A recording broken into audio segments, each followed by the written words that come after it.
Thank you. Especially, I would like to say thank you to our host with Antonella and our Italian friends. They are like always, they organize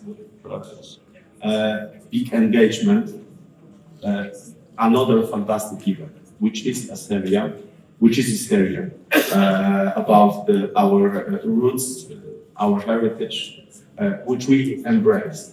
And this is another sign that we are really living those values, not only saying about it, but we are really living those values. So thank you once again to our host to organize in this precious place this fantastic event. So, but to the main point, my task today was to answer to the topic that about the competitiveness and traditional values. And I would like to give you a short conservative perspective about this topic. First of all, order as a foundation of competitiveness. There is no competitiveness, no strong economy, no lasting development without order. This may sound simple, yet it conceals a depth we too often overlook in public debate. Order is provided by law and instruments for its enforcement. Yet those alone are never sufficient unless they grow from deeper foundations, from moral order. The police cannot be everywhere. They cannot read minds. Written law is secondary to the law inscribed in consciousness. As Edmund Burke, one of the fathers of modern conservatism, observed, I quote, "Society cannot exist unless a controlling power upon will and appetite be placed somewhere. And the less of there is within, the more there must be without."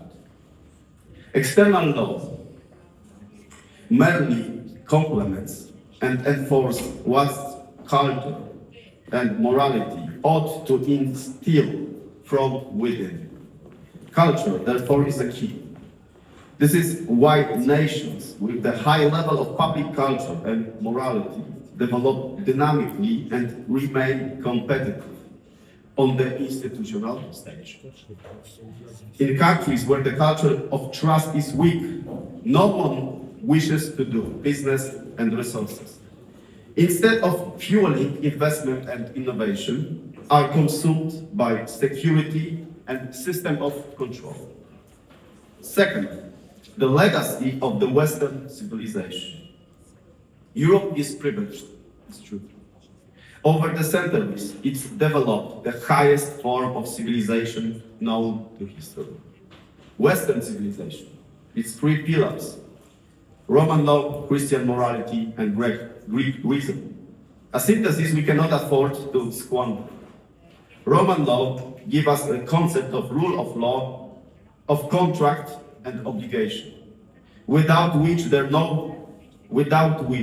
is no market economy.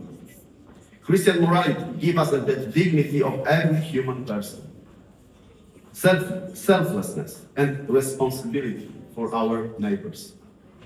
Greek reason gives us a logic, method, and courage to seek the truth. St. Thomas Aquinas, uniting the philosophy of Aristotle with Christian theology, expressed the synthesis more perfectly. I quote, "Grace does not destroy nature, but perfects it. Faith and reason are not opposed, but mutually completing." Here in Assisi, the city of St. Francis, who proclaimed that the beauty of creation in the reflection of God's glory and the service to the poor is the path to the true freedom. Words about values as a foundation of civilization take on singular depth.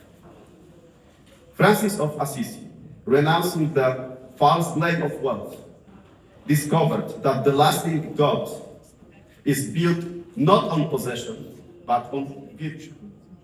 The synthesis of love, human dignity, reason, and humility for nearly 2,000 years made Europe the center of the world's civilization impulse.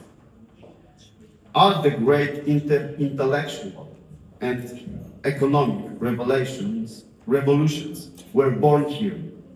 Since Gutenberg and his printing press, Copernicus and his heliocentric vision of cosmos, and the Industrial Revolution that transformed the face of the earth. Here, too, the concept of the fine arts was forged as the highest expression of the human creative spirit. And now, Bible, Psalm 127, reminds us, unless the Lord builds the house, the builders labor in vain. Europe builds its house upon a solid foundations and raised it towards the heavens for centuries. 3. The roots of the crisis. Regrettably, for some times now Europe has been undergoing progressively degeneration. And this is not an emotional judgment, but a civilization diagnosis. The first disease is the cultural confusion, the attempt to synthesize what cannot be synthesized. Western civilization with the culture of Sharia. Western civilization is a civilization of freedom. Freedom grounded in responsibility, natural law, and the dignity of the person. The culture of Sharia is in its political dimension. It's a culture of normative submission. As Alexis de Tocqueville wrote, liberty cannot establish without morality, nor morality without faith. This joining of those two orders does not produce synthesis, it produces chaos. The second disease is a culture of emancipation understood as a liberation from everything, from family, from sex, from national identity, from culture, and from state. Modernity promised that the freeing man from all bonds would bring him happiness. The result, however, is not freedom, but atomization. A man without roots, without community, without meaning.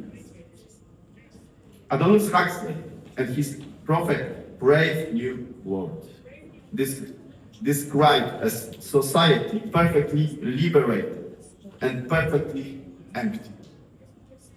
The third disease is the climate ideology in its radical form, which under the guise of the concerns for environment devastates the greatest achievements of the European Union, the free market and European industry. It transforms rational concerns for natural world into quasi-religious dogma before which reason and prosperity must yield. The combination of reckless emancipatory policy and uncontrolled migration has produced it in many parts of Europe, not order, but chaos. And chaos together with utopia, socialism, engineering, destroys the very foundations upon which competitiveness rests. And the conclusion. The theme of the conference is therefore rightly false. The answer is yes. The values and culture have a decisive influence on competitiveness. They are like wheels on a car.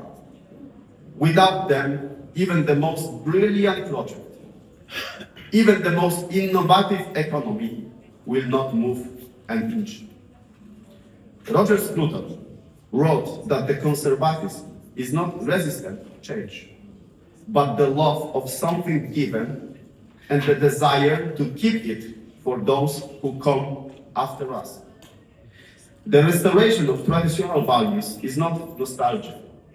It is a rational response to crisis. As ECR, we wish to feed those wheels back and restore common sense to Europe. We want a return to civilization. We want to return to a civilization grounded in law, morality, and reason. To that Europe which for centuries set the piece of progress, innovation, and culture for the entire world. Let us restore traditional values, and Europe will once again become the most competitive and most admired region and place on earth. Thank you so much, and I hope you will have a great day.